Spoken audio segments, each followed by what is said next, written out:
All right, so you want to be a residential care provider. Are you willing to work 24 hours? Are you willing to wipe someone's behind, clean up urine and feces, be on call every day? That's what you're looking forward to when you are a residential care provider, especially when you're starting out. I've spoken to several providers, even in different states, and we all have the same answer or the same thing. We go through the same thing, which is unless you're born with a silver spoon in your body, unless you can get an SBA loan, grant, or anything like that, if you are working and you're trying to build your business, you're going to do the work, which means that you're going to be sometimes the caregiver, the administrator, the psychiatrist, the maintenance, the cook, the direct care staff. One person can be all of that. And especially when you're starting out. And you also, if you don't have enough money to where you can have a separate house, that means that you don't need to live in the same house with your residents, which means that you're going to be part of the staff, which means is that you're going to be doing the work until you build yourself up, until you build your business. I lived in the same house with my residents for years in order for me to be able to get to the next level.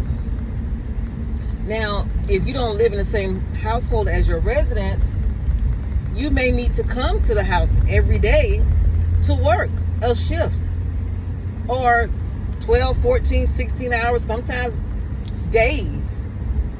So people who, they look on the outside and they see that, hey, this person is making this, and that. It's not all about the money. You have to be able to do the work. And I say that all the time. You got to be able to do the work. And it's also good to have a team. I don't care if it's just you and your significant other, you and your sister, your brother, whoever, but doing it by yourself is going to be hard. You need to have a team. A team can consist of 2 people. You need somebody that is going to be your support system, because you can get burnt out. You've heard that such thing as caregiver burnout. That is such a real statement. So people look at this business and they're looking at the money, but it's much, much more than that. If you're not prepared to do the work, this business is not for you. If you don't like being on call 24 hours, if you're on vacation and you may have a situation, then this business is not for you. It can get to the point where you can hire people and you can have somebody to work in your place. You can have, and it depends on how big you are or how big you want to get. But starting out, if you are starting out, you're going to need to do the work yourself. Like I told you guys, I'm going to be straightforward with you guys. I don't have anything to hide as far as like what to give you. I'm going to give you the information, fluff and all. You have to be prepared. And that's what I'm trying to do. That's my goal, is to prepare potential providers on what to do, on what to look forward to. Because everybody want to get the money and grabbing at the money, but it's much more than that. And sometimes it's no money, okay? And another thing is that you might be licensed for 6 people or 3 people, but that doesn't mean that you're going to always have the amount that you're licensed for. There is times when, and it depends on your demographics, your clientele. I'm going to use mine for an example with dealing with the elderly. Elderly get sick, the elderly pass away, the elderly go to the hospital and they may not come back to your facility. So you may be licensed for 6, but you may only have 3 at any given time. You may not ever have the exact amount that you're licensed for. That's reality, okay?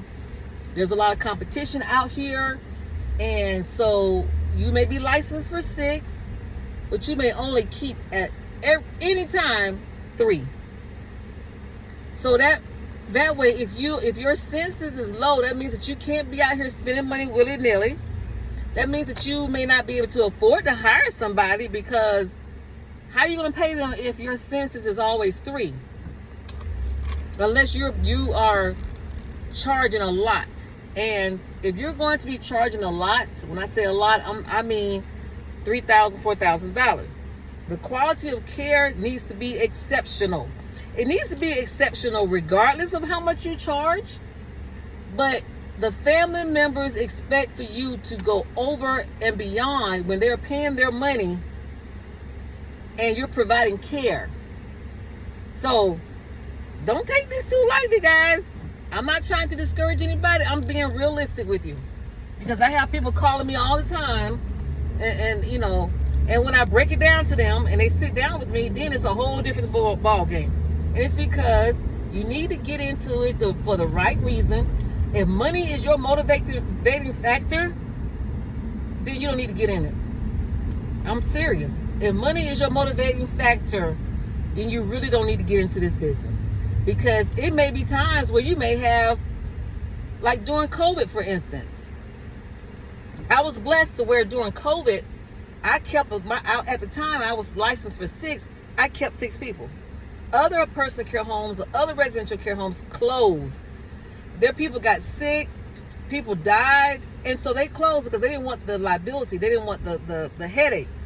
Okay, so there's a lot of things that go into this business, so don't take it too lightly, okay? I'm just saying.